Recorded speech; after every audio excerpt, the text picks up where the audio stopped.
Igreja Vida Cristã em Cristo Jesus, um lugar pleno de amor e da graça do Senhor Jesus. Ministério Pastor Sandro Diniz.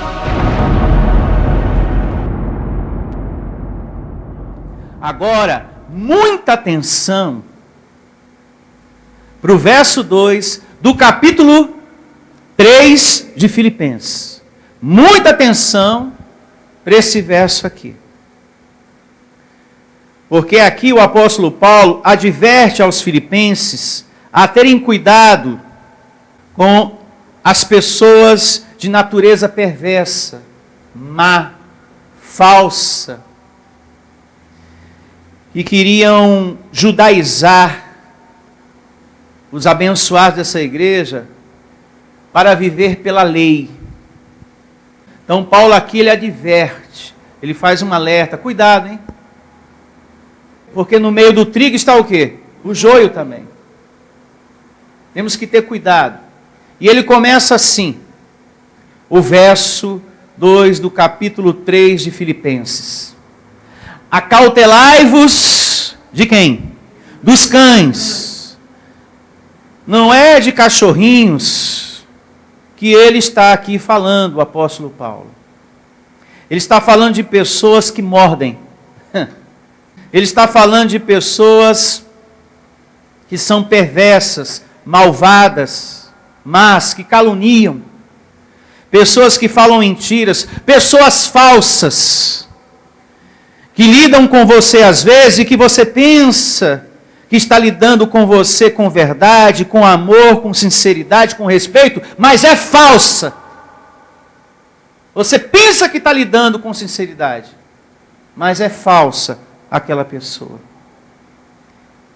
Então Paulo aqui, fala, acautelai-vos desse tipo de gente, dessas pessoas, de gente falsa, de gente mentirosa, porque é aquela coisa, meus irmãos, no meio do trigo está o quê? O joio. É aquela velha questão que você já conhece. No meio do trigo existe também o joio. Onde é que o joio está? Junto com o trigo. Junto com o trigo. Tem pessoas que pensam que o joio está em um lugar sombrio, lá do outro lado da floresta. Está o joio. Não, o joio está misturado com o trigo. Está junto com o trigo. E o Senhor Jesus falou em Mateus, livro histórico, capítulo 13, anote para ler depois, sobre isso. O joio cresce junto com o trigo. E um exemplo disso foi Judas. Se você parar para pensar, você tem esse entendimento. Judas era um discípulo de Jesus, mas dentro era da outra semente. Não era da boa semente.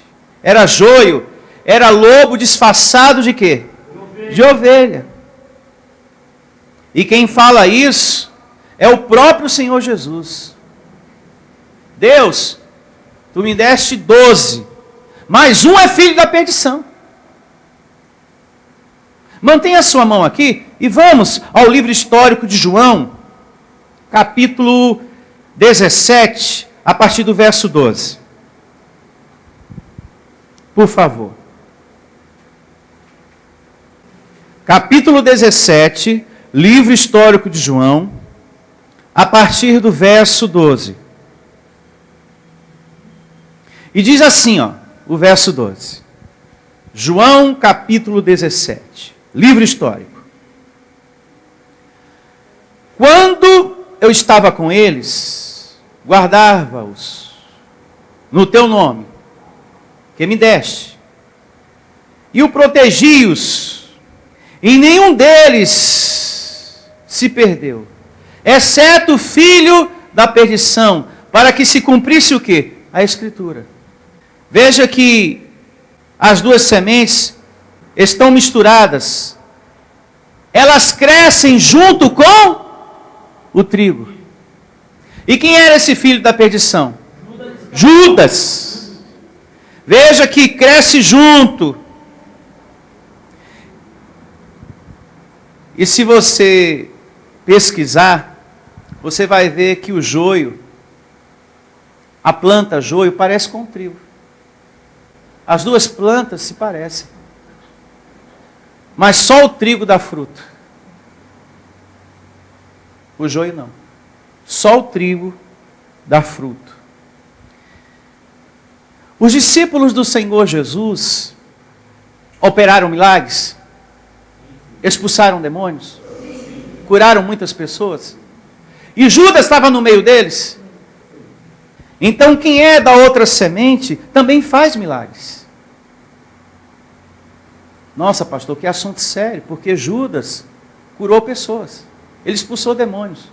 Mas Jesus diz aqui, pastor, segundo o que lemos agora, era filho da perdição. Até quem é joio faz milagres. Até quem é lobo abençoado cura. Porque Judas curou. Assim como os outros discípulos. Jesus deu a missão para os discípulos, vão curando aí as pessoas, em nome do meu Pai, expulsando os demônios. E Judas estava no meio. Até quem é da outra semente, cura. Até quem é da outra semente, realiza milagres. Evangeliza. Até quem é da outra semente pode estar usando gravata, pode estar com o microfone na mão. Atenção, igreja. Quem é da outra semente também oferta. Caim era da outra semente e ofertou. O primeiro livro de João, capítulo 3, verso 12, diz que Caim era do maligno. Ele não se tornou do maligno, ele era. E Abel era justo. Abel não se tornou justo, ele era justo. Então ali nós temos, em Gênesis capítulo 4, a evidência das duas sementes. Caim e Abel. Só que tem um detalhe muito importante. Deus só recebe a oferta daquele que é seu filho. Amém. Por dois motivos Deus não recebeu a oferta de Caim. A sua avareza e por não ser da boa semente. Porque Deus só recebe aquilo que é de seus filhos. Caim ofertou. Abel também ofertou. Mas Deus só recebe aquilo que é dos filhos. Só dos filhos. Como também esse Deus só enviou o seu filho Jesus para se sacrificar na cruz pelas ovelhas e não pelos lobos. Diz o livro histórico de João 10:11 que Jesus deu a vida pelas ovelhas e não pelos lobos. Paulo também escreve a sua carta aos Hebreus, capítulo 12, diz que esse mesmo Deus só corrige aqueles que são filhos. E disciplina e açoita, se necessário for. Então esse Deus só recebe o que é dos filhos. Ele só trabalha em favor dos filhos. E só sacrificou o Senhor Jesus em favor dos filhos e não dos lobos. Então, até aqui podemos entender que quem é da outra semente pode fazer muitas coisas. Pode até pregar. Pode até estar num púlpito. Ele pode entrar em uma igreja. Ele pode estar dentro da igreja, arrumadinho, bonitinho, com gravata ou sem gravata. Porque Judas estava ali, no meio dos discípulos. Curando. Expulsando. E só Jesus para dizer algo desse tipo. Quem poderia imaginar uma coisa dessa? Não é verdade? Então, no mundo existe as duas sementes. Ô pastor, tem pessoas que se comportam mal, não é verdade? Esse é um outro detalhe importante para nós aprendermos aqui nessa nossa conversa. Tem um porém nisso tudo. Tem pessoas que se comportam como joio, como lobo, e dentro são ovelhas. Pode acontecer de pessoas se comportarem mal, mas dentro é ovelha. Os dois malfeitores que foram crucificados com o Senhor Jesus. Um exemplo. Um deles, no último instante, mostrou que era o quê? Ovelha. Mostrou que era da boa semente. Então, nós temos que ter essa atenção, essa maturidade. Uma ovelha não se converte em lobo. Ela pode se comportar como lobo, mas é uma ovelha. Como também, não pode um lobo se converter em ovelha. Pode se vestir de ovelha, como Judas se vestiu de ovelha, mas dentro é lobo. E o apóstolo Paulo, quando escreve a sua carta aos Romanos, esclarece isso. Que Deus faz um vaso de honra e outro de desonra. Um para perdição e outro de misericórdia, que somos nós. Abra sua Bíblia em Romanos, capítulo 9, a partir do verso 20.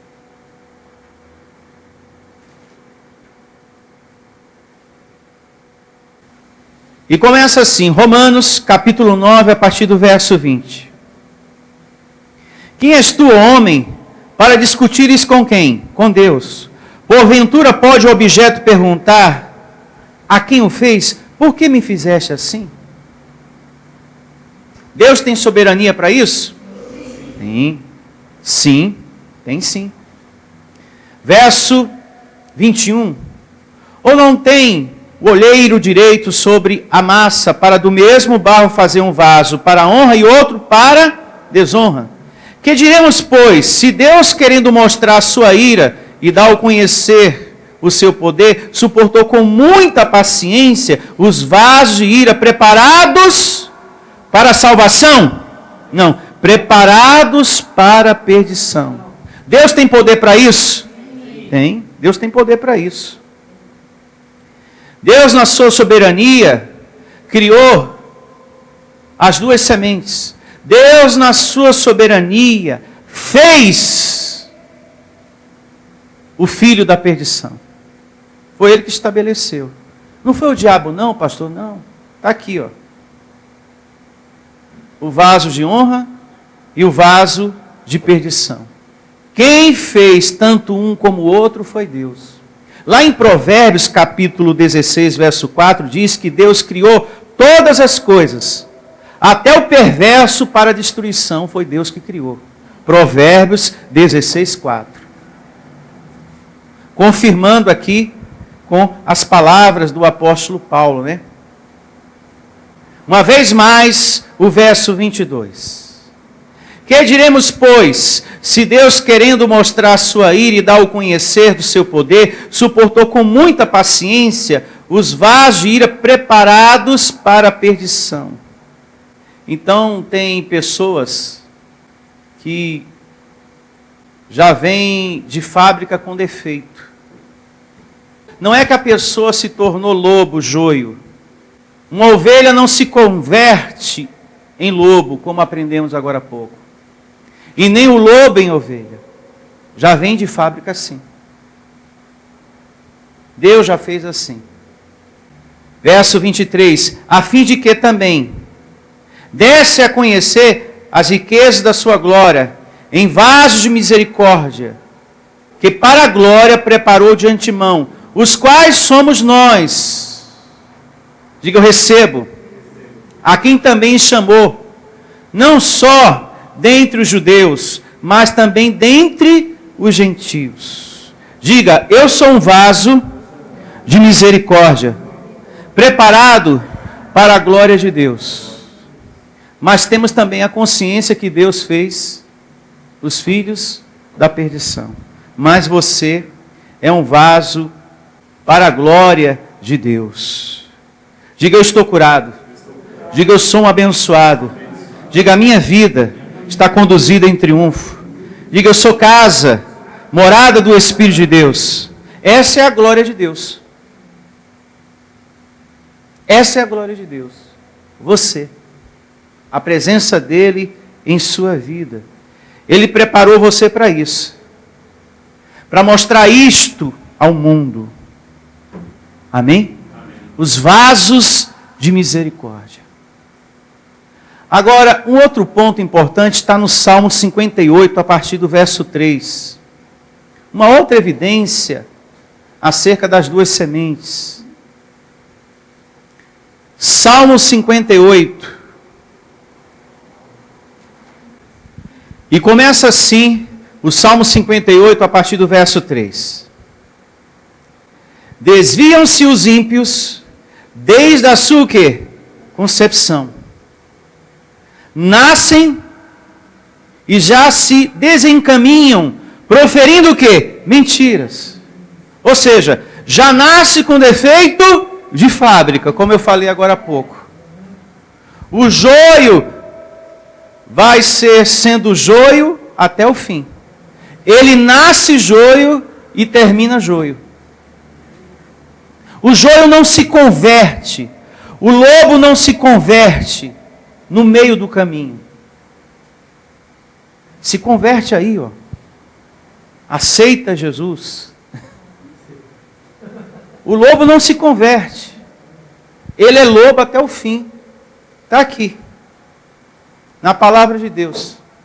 Não há nele arrependimento, mudança. Como também não houve arrependimento em Caim quando matou Abel. Caim não teve arrependimento por ter matado seu irmão. Porque ele era do maligno. 1 João 3,12. Ele não se tornou depois, no meio do caminho, estou com tanto ódio agora, vou matar meu irmão Abel. Ele não se tornou depois com o tempo, no meio do caminho. Ele nasceu assim. Ele já era, desde o começo, desde o ventre da mamãe do maligno. Ela trouxe no ventre a semente da banda podre. Eva, não é verdade? E Abel, da boa semente. Abel era justo desde o começo. O lobo é lobo desde o começo. Ninguém se converte, se transforma em lobo depois. Ele já nasce lobo. Ele já nasce sendo joio e termina joio. E como atua, pastor? Como atua os da outra semente? Está descrito aqui, com mentiras. É assim que eles agem, com mentiras. Está aqui, ó. Desvia-se os ímpios, desde a sua concepção, nascem e já se desencaminham, proferindo o quê? Mentiras. Eles atuam dessa maneira. Eles não falam de Deus com verdade. Eles querem roubar de você o que você já recebeu de Papai Deus gratuitamente. Eles roubam a verdade. Querem debater contra a graça de Deus. São pessoas que têm raiva da palavra da graça de Deus e falam que essa palavra é desgraça. Eles lutam contra isso. Porque eles não têm ouvido de ovelha para entender isso. Só tem orelha. Lobo só tem orelha, não tem ouvido de ovelha. E Paulo diz, a fé não é de todos. A fé é só para aquele que é ovelha. Amém, igreja? Amém. Olha o que diz o verso 4 do capítulo 58 do livro de Salmos. Seguindo aqui, ó. Eles não têm a capacidade de entender o Evangelho. Só quem tem a capacidade de entender o Evangelho é aquele que é filho. Se é filho, entende. E aqui diz, tem peçonha, ou seja, veneno, semelhante à peçonha da serpente são como a víbora surda que tapa os ouvidos para não ouvir a voz dos encantadores, dos mais fascinantes encantamentos. O encantador pode ser o máximo, pode ter uma habilidade tremenda, mas mesmo assim, não consegue ouvir, não consegue entender. Porque não foi predestinado para entender. Porque não foi colocado nesse mundo para ouvir, para receber a palavra espiritual. Nem todos os abençoados têm a capacidade de crer naquilo que você crê. Só quem é filho. Amém. Só quem é filho. Porque, repito uma vez mais, a fé não é de todos. Só quem é trigo, só quem é árvore boa, os que são da boa semente, têm a capacidade de entender. Tem uma parte aí fora, e não sabemos quem é, porque nós não estamos aqui para julgar, nós não estamos aqui para sair catando quem é trigo e quem é joio. Existe uma parte aí, a nível de conhecimento, e Deus quer que você saiba sobre isso, tem entendimento disso. Existe uma parte por aí, que a verdade, a fé, o espiritual, não é para eles. Eles nunca vão entender isso. Que você entende, que você crê. Eles nunca vão compreender, porque não são filhos. E Jesus falou sobre isso. Não vão compreender, nunca vão crer. Porque não tem ouvido de ovelha para crer. Veja o que diz João capítulo 10, verso 24. João, livro histórico. O capítulo é o 10, o verso é o 24.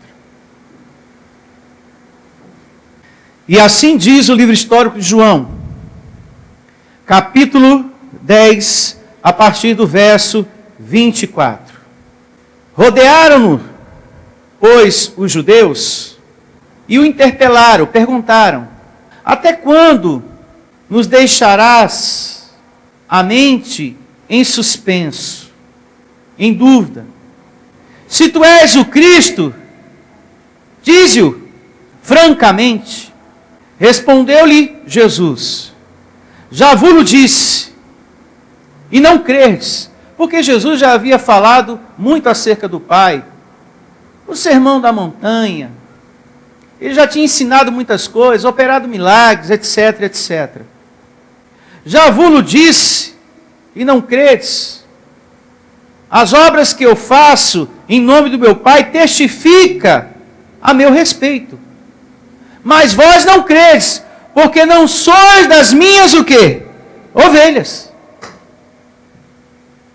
Jesus ensinou, operou vários milagres, fez muita coisa em nome de Deus. E muitos não creem em Jesus. Olha,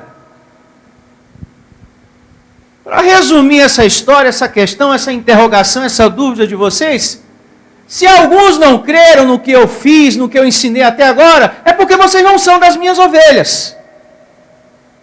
Quantos aqui acreditam no que o Evangelho diz a seu respeito? Diga amém. Amém. Quantos aqui acreditam que são abençoados, salvos pelo sacrifício de Cristo Jesus, propriedade exclusiva desse Deus? Quantos aqui acreditam em tudo isso que o Evangelho diz ao seu respeito? Diga graças a Deus. Graças a Deus. Então você é ovelha. Você é ovelha. E você tem que ter certeza disso. Você precisa ter certeza que você é uma ovelha. Você não pode estar dentro de uma igreja com dúvida: será que eu sou ovelha ou não? Se você crê que você é um salvo pelo sangue derramado de Cristo Jesus, um justificado, uma pedra viva, morada do Espírito de Deus vivo, você está crendo. E se você está crendo no Evangelho, você é uma ovelha. Jesus falou: se vocês não creem, se vocês não acreditam até agora em tudo que eu falei, então vocês não são minhas ovelhas. Deus está te dando nessa manhã, uma vez mais, certeza disso. Você é uma ovelha do Senhor Jesus Cristo. Se você crê em tudo que a graça fala de você, se você crê que você é um predestinado antes da fundação do mundo, um batizado em Cristo Jesus, um justificado pelo sangue de Cristo para sempre, você é uma ovelha do Senhor Jesus. Já tem pessoas que vão morrer sem crer, porque não são filhos de Deus. Não vieram de fábrica para receber, para crer. Não foram programados para isso. Não são ovelhas. São filhos da perdição. Veja o que diz também em Daniel capítulo 12. Mas vamos ler um pouquinho mais aqui. Ainda um pouquinho mais aqui em João. Verso 27. Um pouquinho mais. Verso 27.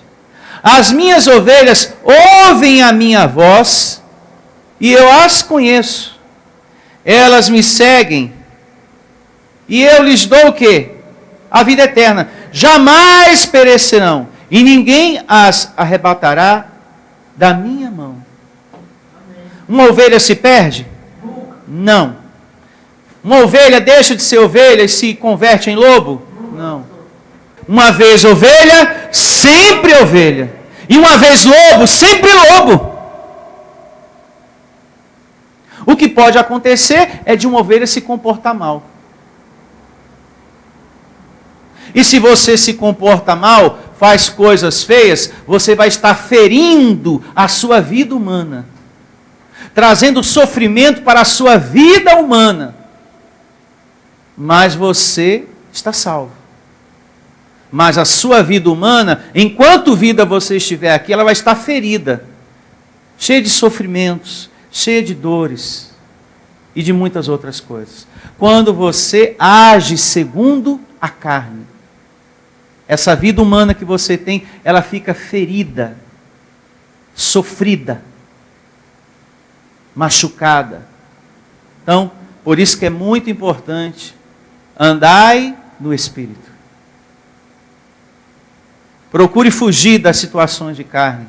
Procure evitar em um nome do Senhor Jesus. Para não ferir essa vida humana que Deus quer que você venha desfrutar do melhor desta terra. Viver ela com felicidade.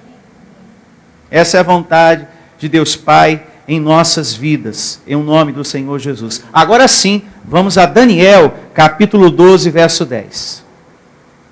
É bom esse passeio na Bíblia, para que você tenha conhecimento que o joio cresce junto com o trigo. Estão misturados.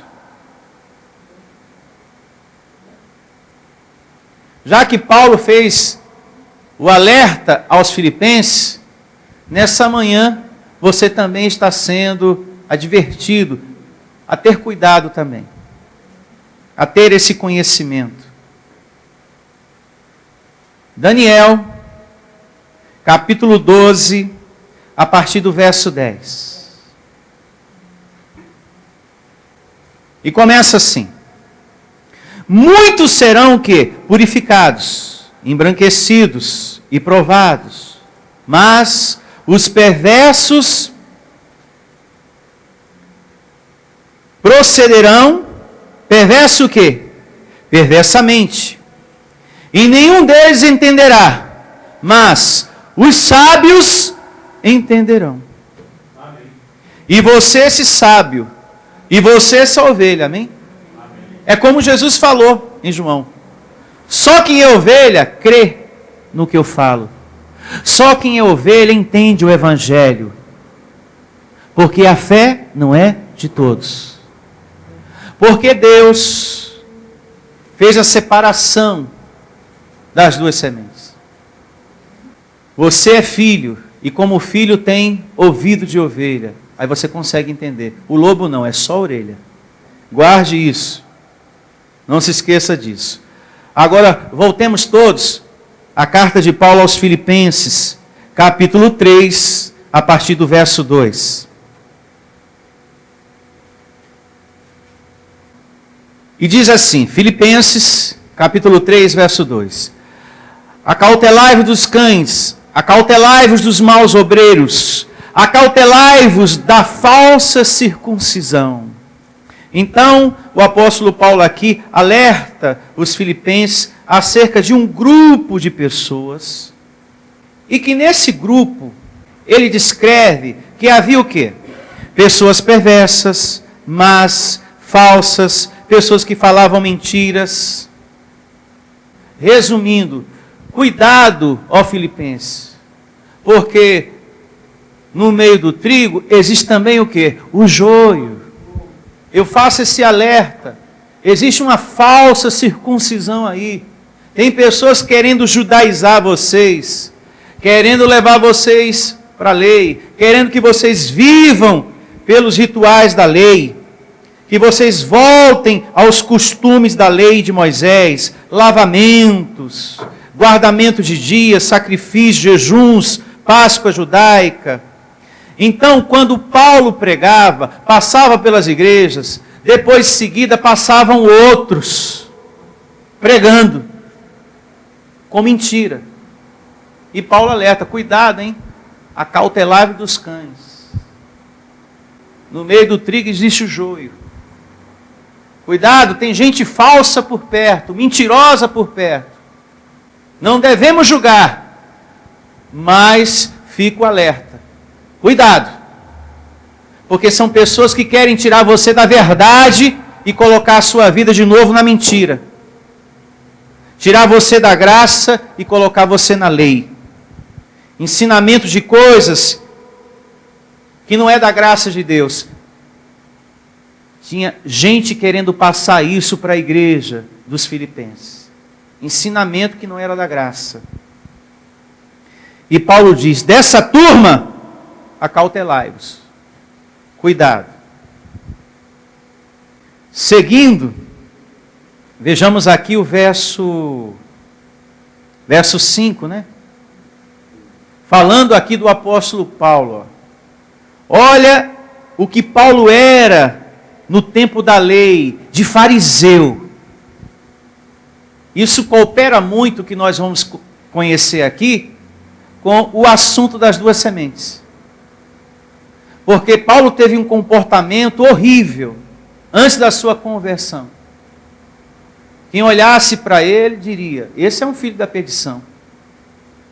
Porque o homem é perverso demais.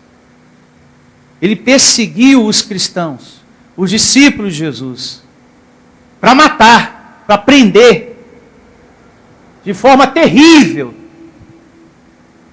Se ele estivesse vivo nos dias de hoje, você diria, esse aí é um filho da perdição.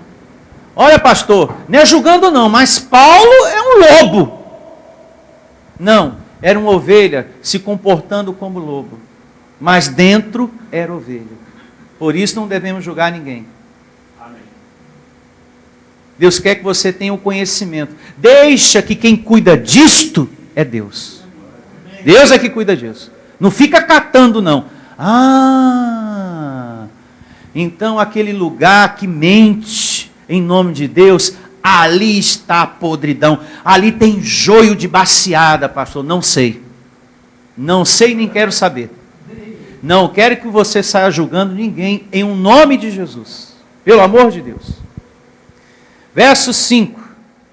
Filipenses capítulo 3. Circuncidado ao 8º dia, da linhagem de Israel, da tribo de Benjamim, hebreu de hebreus. Quanto à lei, ele era o quê? Fariseu, hein? Olha quem era Paulo, fariseu. Quanto ao zelo, perseguidor da igreja. Quanto à justiça que há na lei, irrepreensível. Ele perseguia os filhos de Deus. Está aqui, ó, perseguidor. Paulo era um perseguidor. Ele mandava matar os cristãos por causa da lei que ele defendia. Traduzindo, a grosso modo, Paulo andava com sangue nos olhos. Com sangue nos olhos, abençoados. Eu vou te passar uma porção de evidências que, se você analisar depois, ler em casa, você vai ter uma noção completa do que eu estou falando aqui. Ele andava com sangue nos olhos. Ele puxava as pessoas de dentro da casa da pessoa para a prisão, para a morte. Ele votava a favor, esse aí tem que morrer, pode matar. É seguidor daquele Cristo lá. Mata, é para matar. Ele respirava isso. Diz, vá anotando, todas as evidências que eu vou passar agora. Atos, capítulo 8, verso 1 e 2. Atos, capítulo 9, verso 1 e 2. Atos 22, verso 3 e 4. Lá diz, em Atos 22, verso 3 ao 4, Paulo assume que muitas pessoas foram mortas nesse seu período de fariseu, por conta do seu voto, por conta da sua vontade. Eu quero que esse morra. Atos 22, verso 3 e 4. E também Atos 26, verso 10. E leia também Atos 22, 20. Tá? São evidências que mostram um Paulo antes da sua conversão. Paulo estava influenciado pela lei. E muito. Se fôssemos julgar, você dizer, esse cara aí é um filho da perdição. Só pode ser. Ele é da outra semente. Mas, repito uma vez mais, não podemos julgar ninguém. Porque tem ovelha que se comporta como lobo, mas dentro é ovelha. Verso 6, uma vez mais, Filipenses capítulo 3. Quanto ao zelo perseguidor da igreja, quanto à justiça que há na lei, irrepreensível. Mas, o que para mim era lucro, isto considerei perda, por causa de quem? De Cristo. Porque aquele que é filho, aquele que é ovelha, esse Deus corrige, esse Deus disciplina, esse Deus açoita. Se é filho. Então, uma ovelha, por um tempo, pode se comportar como lobo. Mas se é filho, Deus corrige. Deus disciplina. E foi o que esse Deus fez com Paulo. Você é ovelha, rapaz, se comportando como lobo? Saulo, Saulo, por que tu me persegues? Atos capítulo 9 fala sobre isso. Por que você está contra mim? Ele, não, está sim. Quando você persegue os meus discípulos, a mim tu me persegues. Você é ovelha, rapaz, se comportando como lobo? E ali ele recebe toda a correção e se torna um apóstolo da graça de Deus. E o que para ele era lucro, ele troca tudo aquilo pela revelação do Evangelho, a posição de homem religioso, dedicado à lei, todo o seu prestígio, a glória do homem, né? Os elogios, a sua posição no sinédrio judaico, tudo aquilo, tudo. Ele deixa por amor a Cristo, por amor ao Evangelho, e passa a ser o servo da graça de Deus. Amém. Quando você recebe a palavra da graça de Deus, não pode haver mais em você nem um pedacinho da lei. Então, quando Paulo recebeu a revelação da graça de Deus, ele considerou tudo aquilo como lixo. Ele virou a página. A partir de hoje eu não quero nada daquele velho homem. Eu não quero mais nada da lei na minha vida. Então, quando a graça de Cristo é revelada para a gente, não pode ter mais nenhum pedacinho da lei, nenhum objeto, nem as pregações. Amém? Tem que ser tudo jogado fora. Aquela arquinha da aliança na estante, aquele sal, aquele objeto que te deram um dia, tudo aquilo você tem que jogar fora. Tudo. Por conta da revelação da graça, Paulo pegou tudo que era da lei e jogou fora. Agora eu vou viver por graça. Amém? E nós estamos chamados também a viver por graça e jogar tudo que é da lei fora e ocupar a nossa vida com as coisas da graça de Deus, porque viver na graça de Deus é muito melhor, diz Paulo. Muito melhor viver na graça de Deus. Em o nome do Senhor Jesus. Eu considero tudo como lixo. Aquele cargo, aquele poder que eu tinha, tudo considero como lixo. Veja o que diz o verso 8. Ó. Uma vez mais o verso 7. Mas o que para mim era lucro, isso considero perda por causa de Cristo. Posição, poder, tudo. Sim, deveras, considero tudo como perda, por causa da sublimidade, do conhecimento de Cristo Jesus, meu Senhor, por amor do qual perdi todas as coisas, e as considero como refúgio, para ganhar a quem? A Cristo, que é muito melhor viver pela graça de Deus. Porque aí você vive como filho de Deus mesmo. Livre do jugo pesado, da condenação do homem, das palavras de morte, palavras de medo, de diabo e demônio, inferno o tempo todo, como você um dia passou. Diga, eu tenho a mente de Cristo. Tem pessoas, e eu me dirijo agora às muitas que estão me ouvindo, tem pessoas que se comunicam com a gente através de e-mail, através das redes sociais. Olha, pastor, eu gosto muito da palavra da graça. É uma palavra muito boa, viu? Mas eu gosto mesmo. Elogia, né, pastor Heraldo? Olha, eu vi a pregação aqui pela internet, olha, muito boa. Graças a Deus, muito obrigado e que Deus continue sempre te usando. Eu sempre recebo palavras assim, graças a Deus. Só que depois a pessoa, olha, mas só, pastor, que aqui na minha igreja eu tenho um cargo, eu tenho uma posição, né? Eu sou ministro do louvor, eu ocupo uma posição de pastor, de obreiro, e na minha igreja é tudo dourado, né? Tem um estacionamento bem grandão, eu tenho acesso aos políticos, eu posso entrar na sala dos bispos, né? Aqui, eu tenho esse privilégio, né? De entrar na sala do meu bispo, né?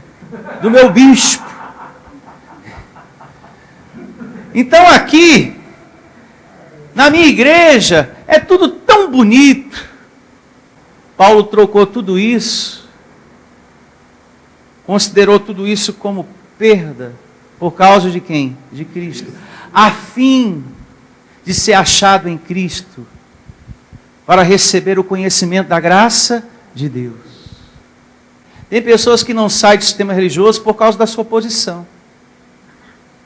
Ela acha a palavra da graça de Deus uma palavra maravilhosa, bonita, boa, mas que está preso a um cargo, a uma posição, a uma situação. É que aqui, pastor, o tecladista, ele toca tão bonito, ele canta tão bem, e aqui estão os meus amigos, né? E se eu sair daqui, né, como é que vou ficar sem o tecladista, não vou mais ouvir a voz dele?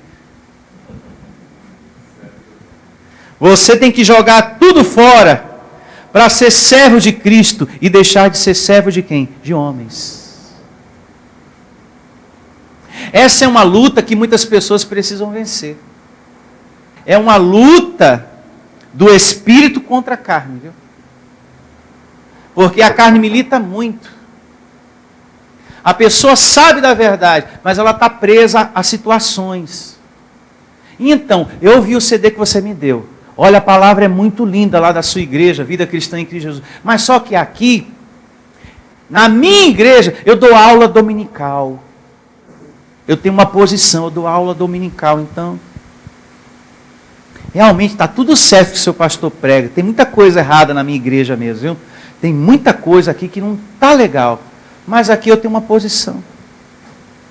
E qual é o mandamento da graça de Deus? Jogar tudo fora. Para ser servo de quem? De Cristo. Porque enquanto você permanece nessa situação, sabendo que o lugar que você está não está pregando a palavra de Deus com verdade, Diga com verdade. Você não é servo de Cristo e nem convertido é. Porque Paulo diz na carta aos Coríntios que quando o véu ainda não é retirado, a lei da sua vida, nem convertido você é. Amém. É uma palavra dura, né?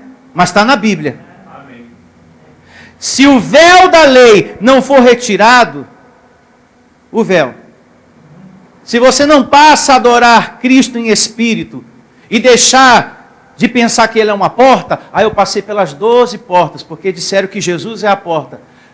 Enquanto você não deixar de acreditar nisso, o véu ainda não foi retirado. Agora, quando você deixar de acreditar nisso e passar a acreditar que Jesus é Espírito e não a porta, o véu foi retirado. Então você se tornou um convertido. Um convertido.